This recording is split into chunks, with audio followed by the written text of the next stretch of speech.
Guys, thank you very much for joining our class. Um, let's talk about the memorandum of or suggested answers of this paper you wrote. I know that some of you smashed this paper, most especially if you were among the people who were following us. Yeah, I hope you managed to score high. And then don't be challenged by anything. For example, maybe my answer is a little bit different from your answer. Yes, it could be, but it could be different answers. I cannot discuss each and every answer which is most likely to be in this paper. So, guys, let's start without wasting time. Our paper, so that we are able to get it right. I thank everyone who shared, who were on this discussion of the prediction, the late revision, everything. Thank you very much. May God reward you, and we pray that you have a successful life. If things don't go the way you expect them to go, please still don't lose hope. If one door closes, obviously there will be another door opening for you. Just keep opening the doors. You'll be able to get one which is right. All right. 1.1.1, we are saying that which female scientist took X-ray diffraction X-ray of DNA molecule and concluded that DNA is helical shape or helix shaped. In this case, all of them, these people, all of them were among the people who discovered the structure of DNA. They just talked about one name. James Watson is a man. Francis Crick, they were working together, is also a man. Rosalind Franklin is also a man. So the answer is, did I say Rosalind Franklin?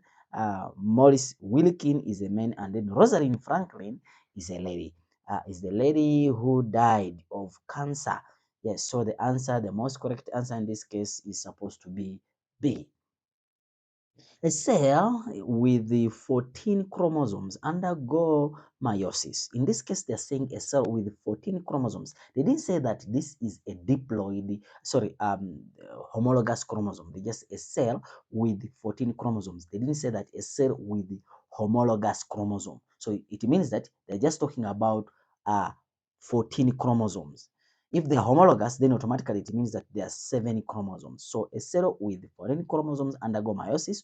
What is the number of chromatid? They're asking for the chromatid. Remember, each chromosome is having 2 chromatids. So they're asking what is the number of chromatid in this cell at the beginning of meiosis. So they didn't say homologous, therefore it is 14 times 2, so that it gives you 28. I know that some people wrote you are 58, but they didn't say homologous. They said just chromosome. You understand? If they had said homologous, then you would have said 56, but they just said 14 chromosomes, which means that it's just a single chromosome. Yes. So the diploid of it, meaning that it is 7. Yes. All right. So the most correct answer becomes C, which makes it to be the most correct answer in this regard. They're saying that inheritance of blood group are two. Remember when we are talking about on the prediction about the blood group, I said that blood group is controlled by one gene. Yes, one gene, 3 alleles. Yes, 3 alleles, and then we say that four phenotypes, phenotypes, and 6 genotypes. 6 genotypes. One gene, that's gene, just a gene, and then gene for blood group, 3 alleles, allele for A, allele for B, and allele for O, and then 4 phenotypes, that is A, B, A, B, A, B, A, B, and O. And then 6 genotypes, we saw them. So we come here, we say that 2 phenotypes, that one goes out. 3 phenotypes, we said there are 4 phenotypes, that one goes out. 4 phenotypes correct and 3 alleles. You see 3 alleles, so this one becomes the most correct answer. 4 phenotypes and 2 alleles. No, it is 3 alleles. So the most correct answer in this regard becomes C. So you get 2 marks there. Yes, guys, don't panic because you're not getting it right. Yeah, there are other questions where you're gonna get them right and still you stand to score a distinction. Yes. The following statement relates to cell division. Okay, crossing over, they're saying contributes to genetic variation in the population. Okay, they're saying that produce cells with the haploid number of chromosomes produce somatic cell. Haploid, diploid number chromosome cells with the diploid number, this is very rare unless it's fertilization. Somatic cells only, not really. So okay, well, let's see what they're saying in this regard. They're saying that which one of the following combination of statements refer to meiosis? Meiosis. Obviously, meiosis result in haploid, so not diploid. So this one, whenever there is 3, is off. So this is off. This is off. So it's off. So expect to have this and this. They're saying that produce somatic cells. Meiosis doesn't produce somatic cell. Meiosis produces gametes. So therefore, anything which has 4 is out. So automatically we only remain with B. So B becomes the most correct answer. Then we go to 1.1.5. They're saying that op, some, and beds are believed to have originated from common ancestor. The shaded part of the diagram below shows the distribution of these species. So you have these shaded parts. So the distribution of the species. So in this case, what are we looking at? The type of evidence for evolution. The type of evidence for evolution that is represented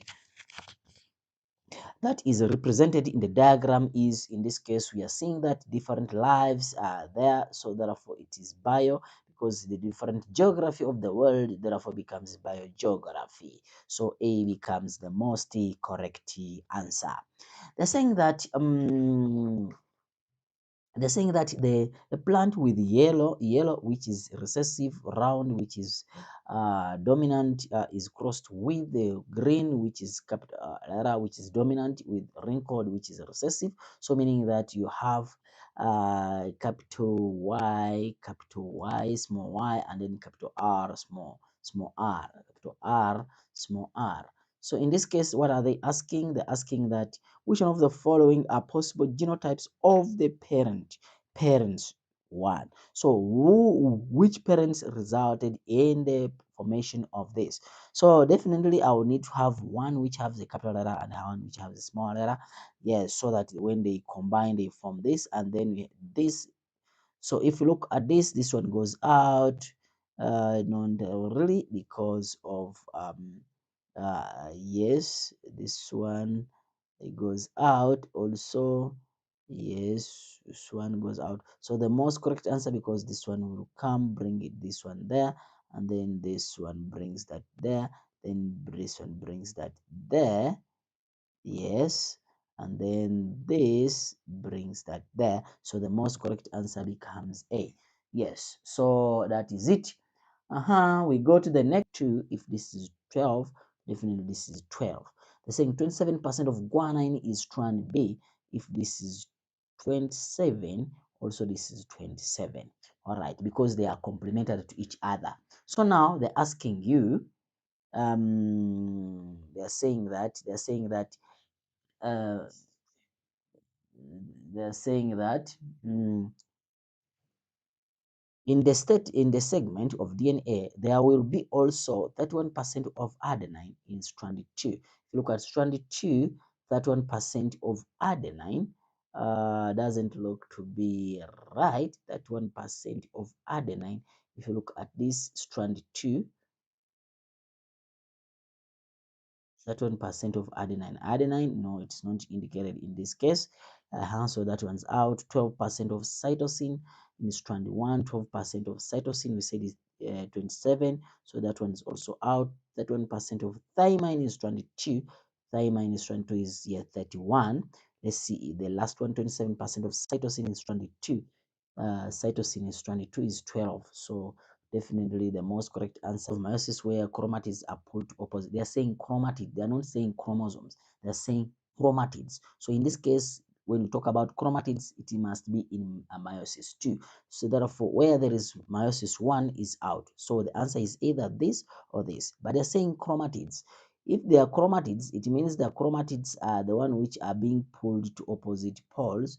This happens in anaphase. So in anaphase, if that's the anaphase, then automatically it's anaphase II. So D becomes the most correct answer. Yes. Huh. Then we go to the next question. They are saying that the next correct question, they are saying that the section of DNA molecule that code for a specific character, the section of DNA that code for a specific character is called a gene. Is called a what? A gene. Then we go to the pattern of black bears resulting in DNA analysis. We call it DNA profile. Not DNA profiling, is DNA profile. So punctuated equilibrium. Yes, it's punctuated equilibrium. Then we go to the next, the production of genetically identical copy of organisms using biotechnology. We call it cloning. Cloning, yes. Call it what? Cloning. Then they are saying that undifferentiated cell in animal that have the potential to become any type of tissue. How do you call that undifferentiated cell? The undifferentiated cell, we call them stem cells. Stem cells. We call them stem cells. Then we are saying that a genetic disorder, genetic disorder that result in a person who cannot distinguish between colors. We call it color blindness. Color, color blind, color blindness. Yes. The part of the plant where male gametes are produced. The part of the, I don't want to go to this like booklet distinction material to show you. Where are you? Where are you? Yes, must be around here. You see, we call them what? You see, even emphasized about it. You see that this is the point that you call them anthers, and then they say the male. If you check here on the question, they say that the male gametes. So we see here that the male gametes are produced in plants, are produced from the anthers. And how do you call those male gametes? We call them pollen grains. Yes. So guys, that's what is supposed to.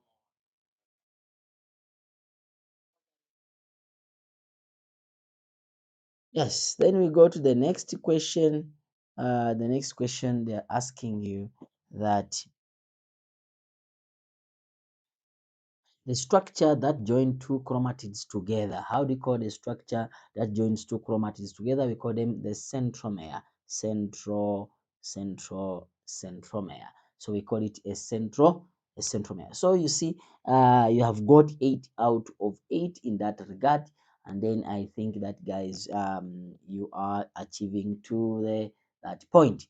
Then let's still go to the yes. So we call it incomplete dominancy. Yes. Then we go to the next question. The next question they're asking you, they're asking you that the point where two chromatids overlap during crossing over. How do you call the point where two chromatids overlap during crossing over? So in this case, the answer here is none. It's supposed to be none. The 2 points where the two chromatids overlap during crossing over, we call it chiasma. So the answer becomes A only. Yes. Then you go back and then see that the scientists who produced the law of segregation was discovered by, was proposed by Mendel. So in this case, there is nobody. So the answer becomes none. So it is none. It is A only. It is none. You see? Yes. 1.1.4. So we go to the next question, which is involving the discussion of 2 types of nucleic acids. We have the DNA and we have the RNA. So if you are talking about DNA and RNA, this is DNA, this is RNA. Why this is DNA? We said that is DNA because of one thing. Which one thing is because of the weak hydrogen bonds, while here there is no bonds. So identify the nucleic acid in the diagram 1. So we say that is DNA. Identify A.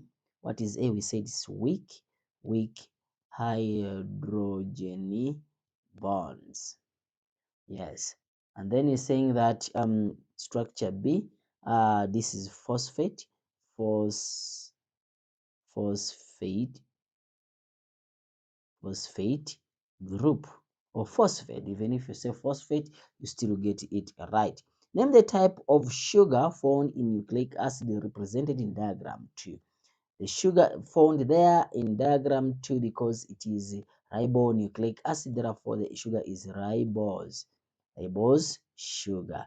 Yes. They are saying that which diagram 1 or 2 represent the nucleic acid used in the tracing of human ancestry. This one is we use what we call the mitochondrial DNA, therefore it's a DNA, therefore it's diagram 1. And then they're saying that paternity test, still we go for DNA test, therefore is still diagram 1. Yes. Then you go to question, the second and the next question. Next question is talking about the diagram below shows the karyotype. The karyotype of a gamete of an individual. So if you look at this karyotype, all of it, type of mutation is called chromosomal aberration or chromosomal mutation. So just say that that's chromosomal mutation. So the type of gamete which is formed here, the type of gamete, because now it has two gonosomes. So, and these two gonosomes are different. We can call it a hetero, because hetero means different. Heterogametic, gametic, heterogametic sex, or we can call it heterogamete. Yes, it's a heterogamete. Or yeah, that's the most scientific answer. Or it's a haploid gamete. Definitely is a haploid gamete. Yeah, and this will result in a person being a hermaphrodite. Yes, so in this case, so I'll call a heterogamete. So if you give a different answer, it could be correct depending on the scientific view of it. In this gamete, give the number of orosomes. Number of orosomes are this. Remember, they are single. Therefore, they are 22 orosomes. 22 orosomes. Not 22 pairs, it's just 22 chromosomes. Yes. And then gonosomes, if you look at them here, X, Y. Or, yes, it is X and Y, this one, and then if it fertilizes a normal gamete which has a Y, therefore is going to have XYY. So these are the two answers which we are looking for in this regard. You get a mark here, you get another mark in that regard. Yes. So 1.6, the diagram below shows, in this case, what are we looking at? We are looking at the diagram below shows the evolutionary relationship between the different species. So in this case, we are looking for different species. Identify. We talked about this phylogenetic tree, gave you all the answers, whatever they were asking you. It's basically in that distinction material book. So if you go down, yes, those questions here being even shown what we are discussing about when we are trying to predict the paper which is gonna come. So everything were given in that regard. So they're saying that, let's go and then see what are they saying. Phylogenetic tree. Yes, so we get a mark there, and they are saying genus that gave rise to Australopithecus africanus species. The genus which gave rise to Australopithecus at A. What genus is this? Obviously, is the first name. So we talk about the adaptation. adipithe. Yes, that's the Adipithecus, which called the Ad. That's the genus which gave rise to that. Then they're saying that the letter that represents the most recent common ancestor for both Homo sapiens and Homo erectus. So you guys, this is what I was talking about, that we asked you this, what is the common ancestor of Homo sapien, Homo erectus. So we talked about all these things when we are discussing about the paper which is going to come, and then our prediction was 97% right. It's only I only saw just one small question where we couldn't spot it out. All right. Name two species that existed at the same time, meaning that they competed for resources between for Homorilla, and then we have the Pan. So basically, these are the two species which competed for resources in that regard. Then we go to the next question. They're saying that give two, give one example of fossil of Australopithecus africanus that was found in South Africa. In this regard, we are looking for the species. We said, I told you that always remember three species which were discovered in South Africa, that is Australopithecus africanus species. So in this case, we are supposed to say one of it, Taum, child. Yeah, number one, we can talk about Mrs. Place. Yeah, they say that this is a male, the female. Yeah, so if you wrote Miss Place, but it's better to say Mrs. Place because that's what it is still in the books. And then you can talk about the little foot.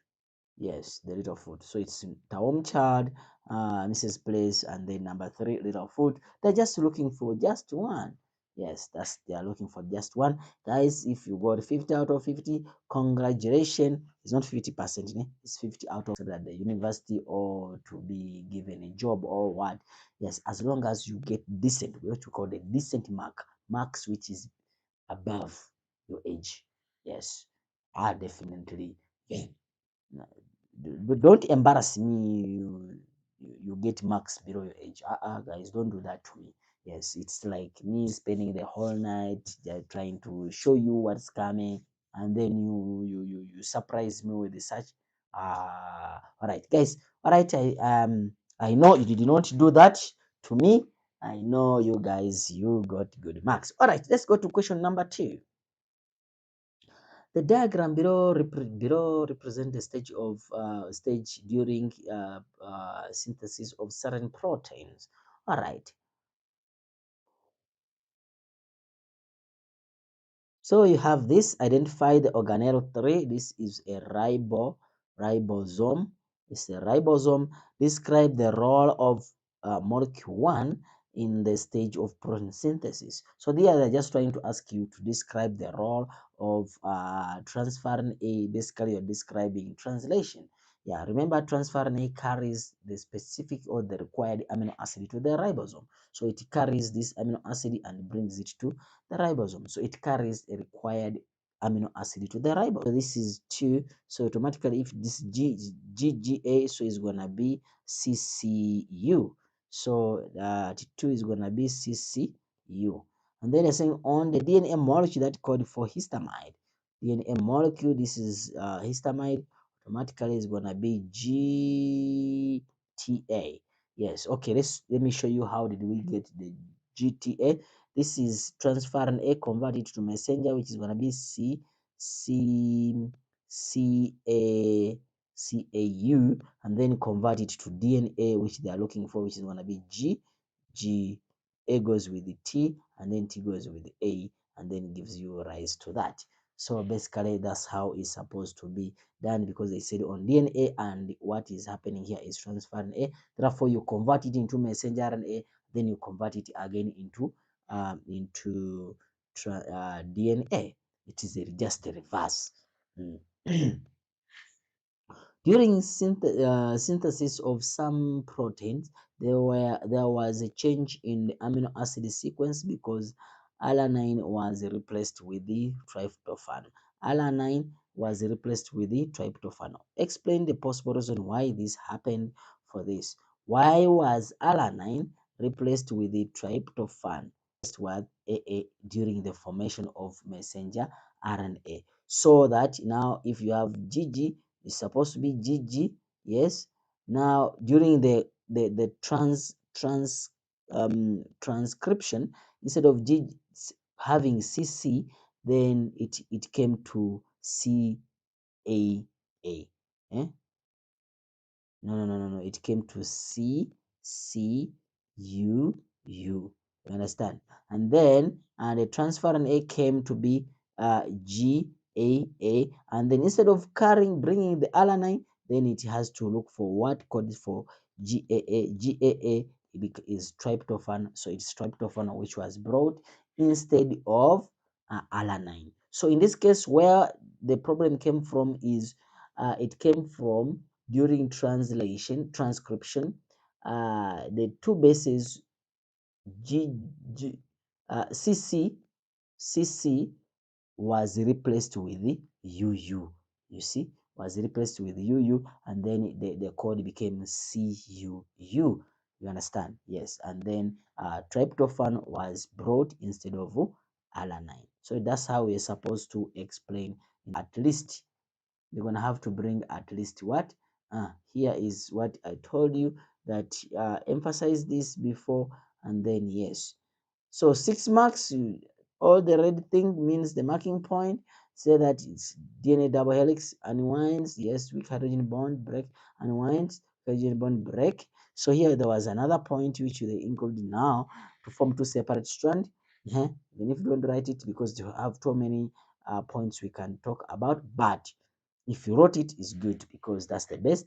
To form two separate strands, one strand act as a template to formation of messenger RNA using free-floating nucleotides from nucleoplasm. A messenger RNA is complementary to DNA, whereby A goes with U and C goes with G.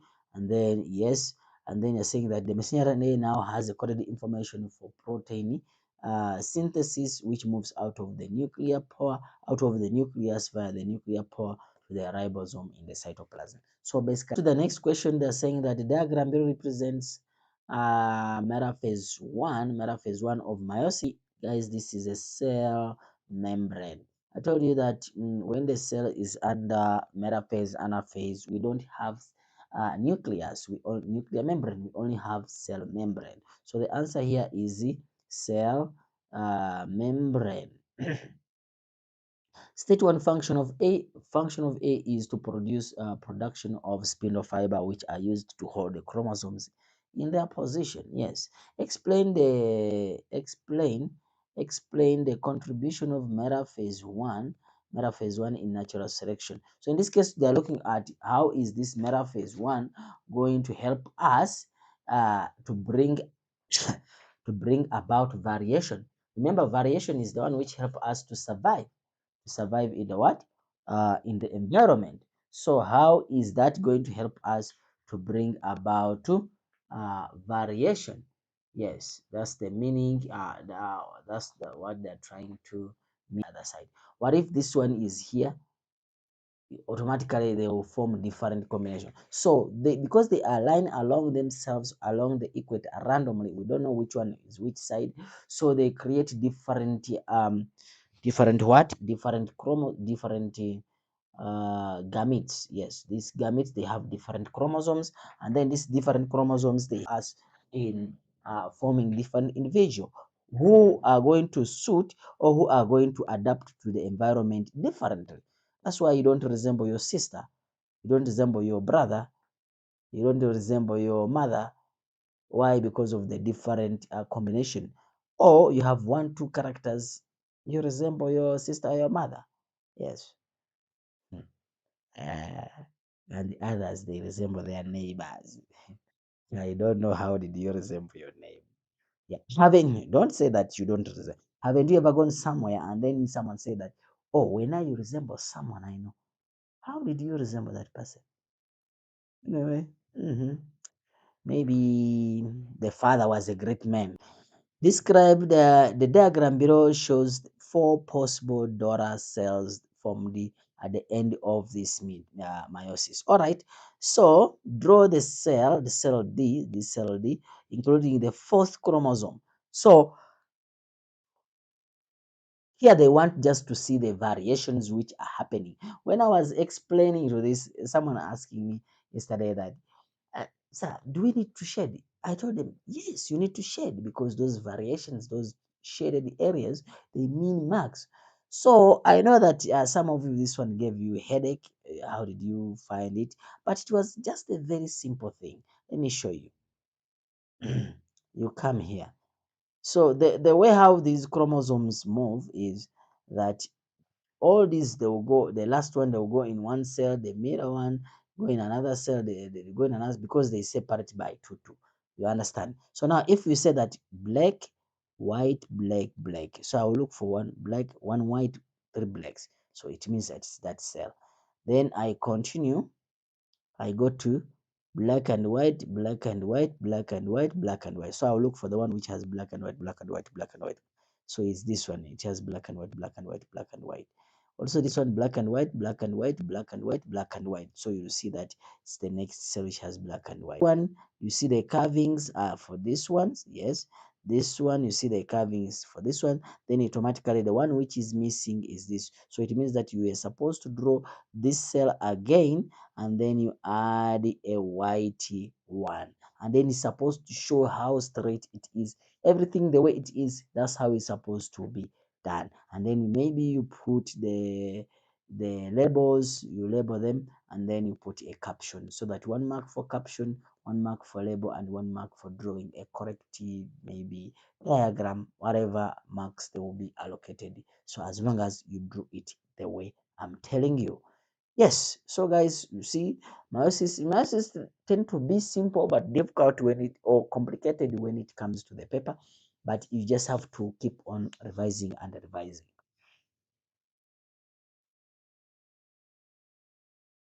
Sex linked. Did you see anything here saying the sex linked? No. So no use X and Y. Explain why both individual 5 and 6 must be heterozygous for cystic fibrosis. Why are they supposed to be heterozygous? They're supposed to be heterozygous, these 5 and 6, because they produce a kids who are uh, having the disease, they're affected. So it means that one recessive allele came from 5 and one recessive allele came from 6. Therefore, they are supposed to be heterozygous for both the conditions. Now someone can say, why not small b? Small b is because they produce again individuals who are normal. Yes, they produce both individuals who are sick and or who are having the condition, and also those who don't have the condition. Therefore, they are supposed to be heterozygous. Use the letters B and C, okay, and then do the genetic cross to show the inheritance of fibrosis when heterozygous. Guys, this is just a simple thing. It's just a walk over for you guys. They just put this question so that you get those free marks. Yes.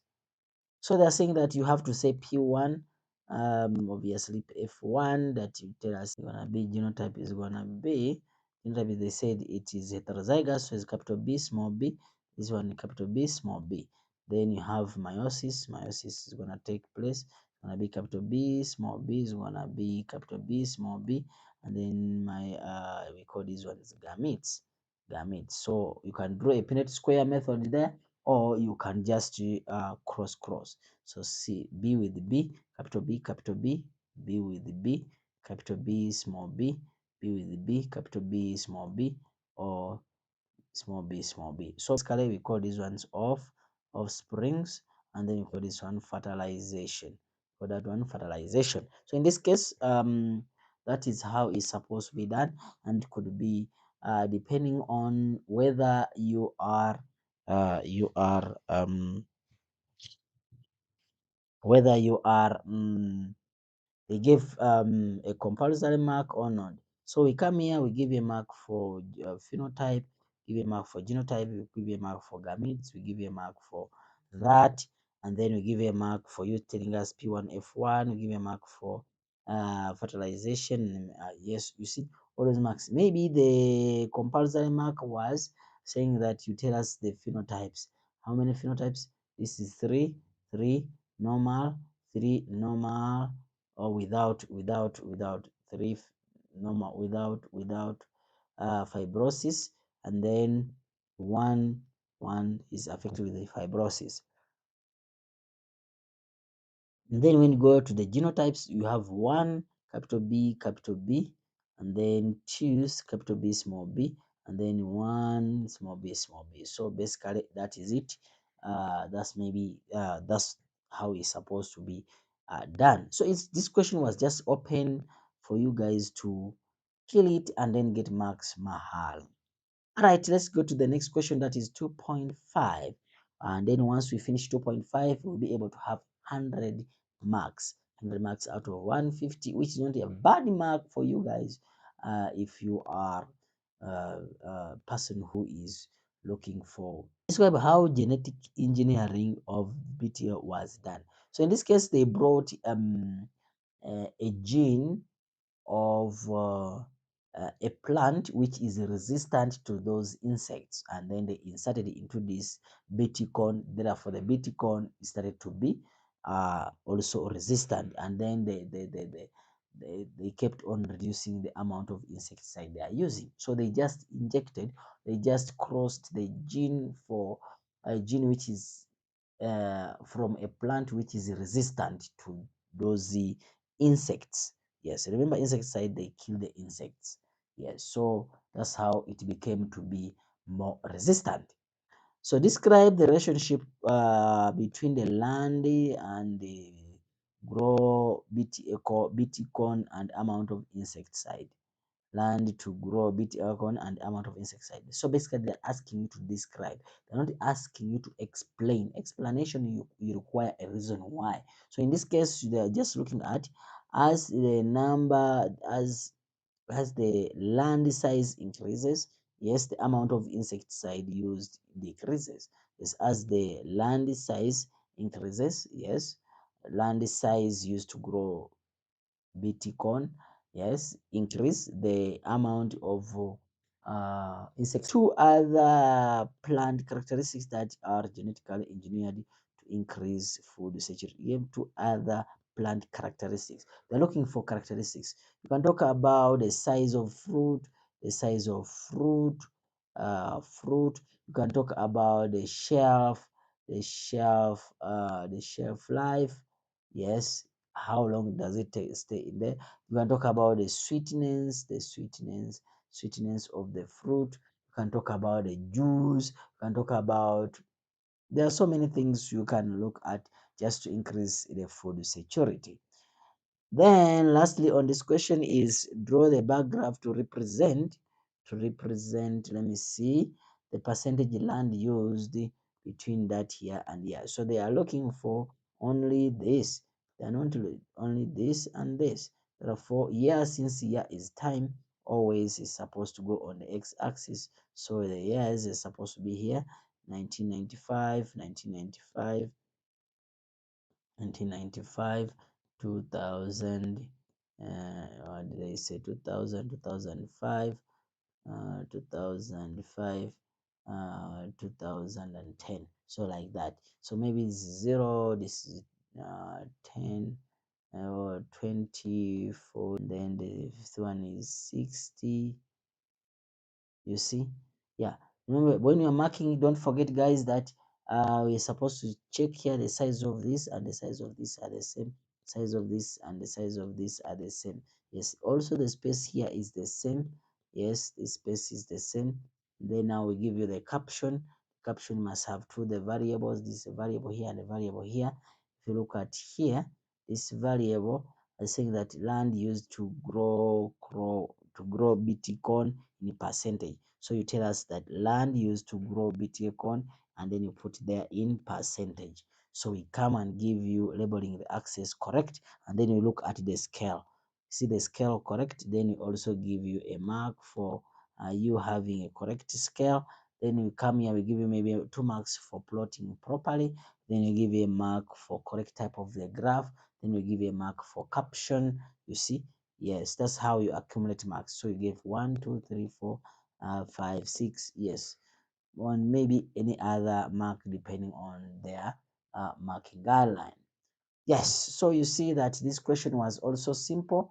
You were able to get it. I would have kept myself on ThunderEDUC because really we try to give you everything you need. Yes, and I repeat, thank you guys, those who came back to me and said thank you, Mr. M.SAIDI, you really helped us. And also I'm saying thank you very much for not letting me down and keeping yourself on our channel.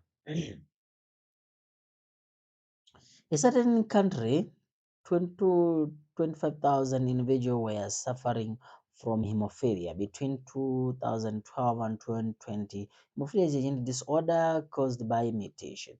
Pie chart below shows the percentage of individuals with the different levels of hemophilia in this country. All right, then you're saying that the percentage of individual, okay, cool. Explain the effect of mutation on individual. The mutation basically it causes the blood group not the blood not to clot. You understand? So you lose a lot of blood in a situation. Yes. Calculate the number of individuals who were moderately affected by hemophilia in the country. Show your working. In this case, because 1,250 people, so those are the people who were moderately affected by hemophilia. They're saying that explain why it would be expected that most of the individual affect hemophilia will be males. Basically, the reason why is like that because males contain 1X. If a recessive allele appears on X, the individual is already affected by hemophilia. Why not female? Because females have 2X. If a recessive allele appears on 1, it can be masked by a dominant allele and the individual is still normal. Yeah, that's why you see that it's very common in males. Why? Because males have 1X chromosome. If a recessive allele appears on it, the individual is automatically sick. Yes. Then we go to the next question, which is 3.2.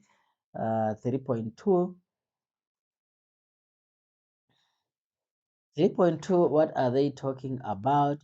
Here they talked about the insects on island with tree are likely to be wingless because they fly dangerously for them in area with a strong wind. Yes, you see, stoneflies have undergone a natural selection. Some have wings and some don't have wings, depending on the area where they are coming from or they are found. The diagram below shows the stoneflies with and without the wings. So here is with the wings, here without wings. Scientists wanted to determine the relationship between the presence of trees and the wings on the stoneflies. The presence of tall tree, uh, tall tree, and wings on the flies. They selected 6 locations, or which 3 had tall tree plants, and then without tall tree plants. Using specialized net, yes, collected thousands of stonefly. This one is going to help us when you are talking about increasing the reliability. Yes, stoneflies, the location, the sample was labeled according to the area. Yes, these samples were all collected in the morning. Yes, you see the number of stoneflies wings and without wings at each location was counted and recorded.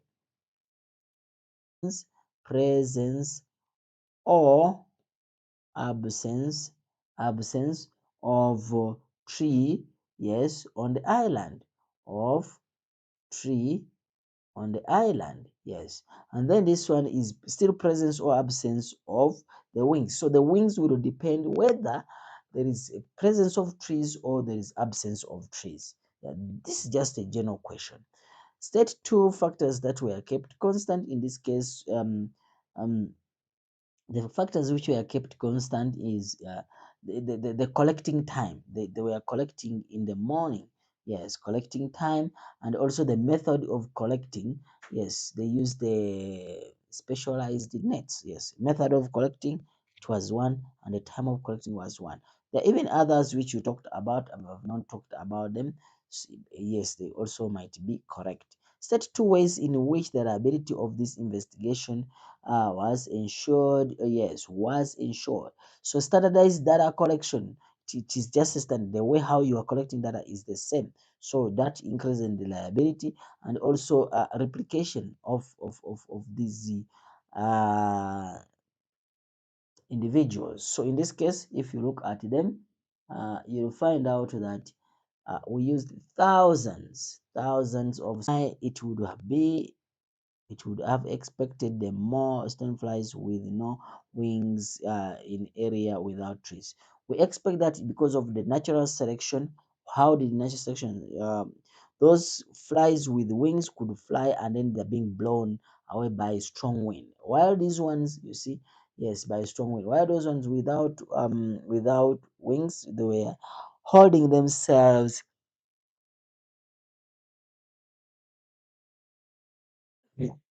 on the ground, and they could not fly. Since they are holding themselves on the ground, therefore they could hide from predators. They survive, they produce large numbers, and they are able to increase their population. Yes. So basically, those which had wings, they fly, blown away by by the wind, and also eaten by predators. Those without wings, they could not be blown away by the wind.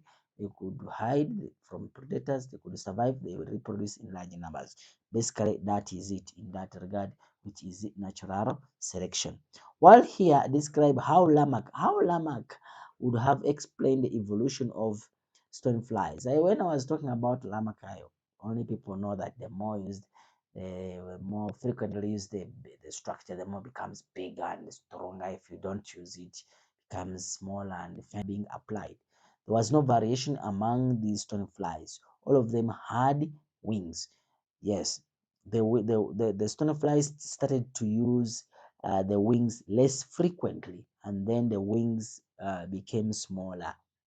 You understand? And finally disappeared. This character of no wing was passed to the next generation. Then the next generation were born with no wings. That's it. That's how Lamarck explained. There was no variation among these 20 flies, meaning that all flies had wings, and then these flies started to use the wings less frequently. Then the wings became smaller and then disappeared. This character was passed to the next generation, and then all the flies were born without wings. So that's how you're supposed to explain that in that regard. Yeah, you see that the paper was not that bad, just some question required you to apply. Then they're saying that describe the process of speciation through geographical. This is another free mark, which I'm not going to take too much time in that regard. Explain this and emphasize this during the scope time or during the, yes, say that, yeah, this question will come. It is here. Okay, it's here. It's here. Punctuated. No, no, no, no, no, no, no, no. That one we explained it. Yes, you see, even is highlighted nicely. It told you that 6 marks, 6 marks. It could be 7 marks. It doesn't exceed 7 marks, but it can go to 5 marks. So describe the process of speciation. This question is asking you, describe the process of speciation by geographical isolation. So in this regard, what are you supposed to look at? You come here, you tell us that a population of a particular species were split into two by a geographical barrier, for example, a mountain. As a result of two parts of population cannot interbreed. So when you separated it, the two parts cannot interbreed. Like your home, the left side and the right side is not the same. You have different environmental conditions. Even in your class, there is a party spot you like to sit in when it's winter, like that part where maybe next to the window where the sun is coming, you want to bask the sun. Just a class, they don't have the same environmental conditions. What about when the geographical barrier is separating them? Definitely don't have the same environmental condition.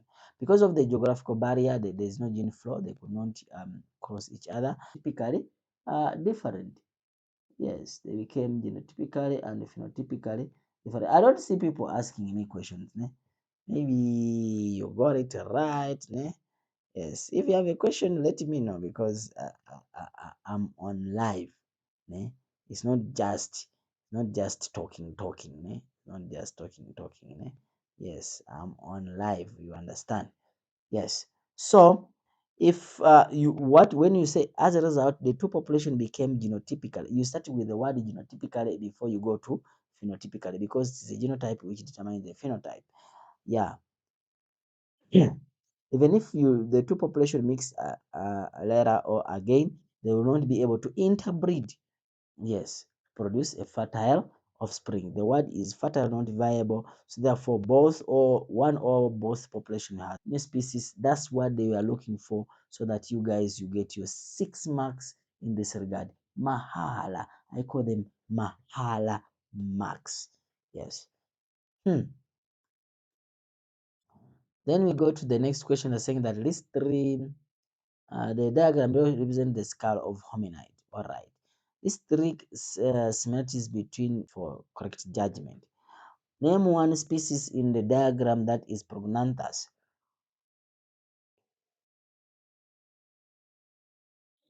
In that regard, you are talking about the gorilla. It's gorilla, which is prognanthus. Name one species. All right. Describe two structures that cause the species to become prognanthus or more prognanthus.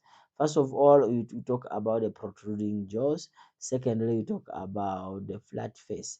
The face is flat, therefore, is the protruding jaw, and then the flat face. Those are the characters which we can also talk about the position of foramen magnum, but they said, yeah, two. All right.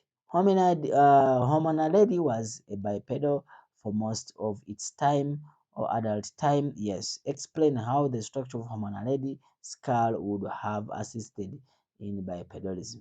Yes, the position of foramen magnum is a little bit forward, therefore it helped in connecting the spine vertically, and then is able to walk on two limb.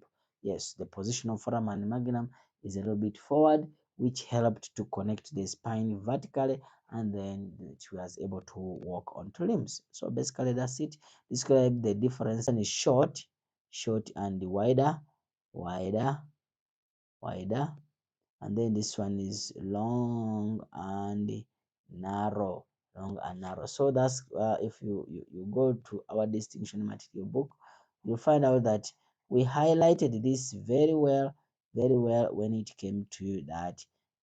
You see, it's short and wider, and then long and narrow. You see, long and narrow, and then this one less curved or C shape, and then this one more curved. Yeah, so everything was there, just that sometimes because of pressure, because of panicking, we panic and we end up forgetting our answers.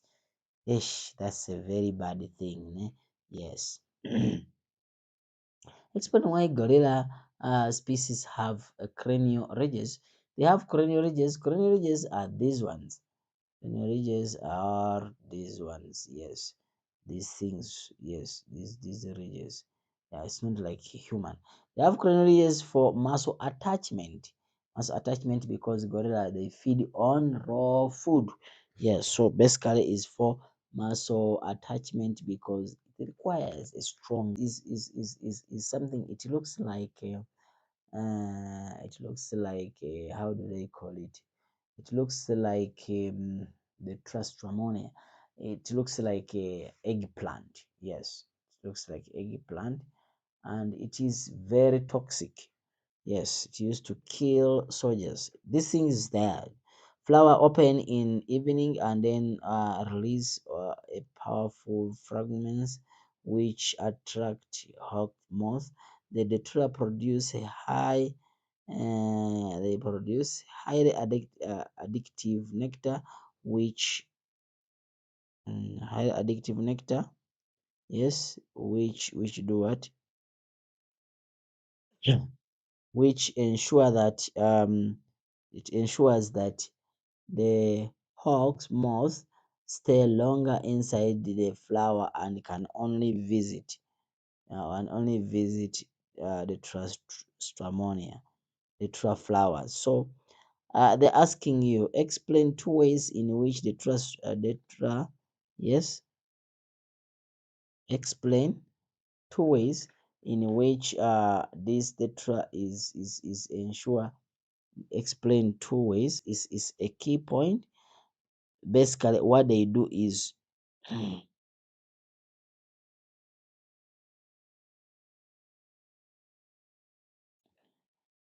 they are very important.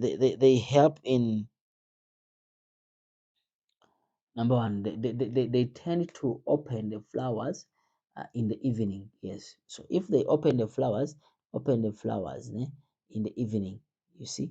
So it means that other time of the day they are not able to do that. So they are a little bit isolated, and then they attract the moth. Yes. So basically, this is they have specific pollinator attraction, which is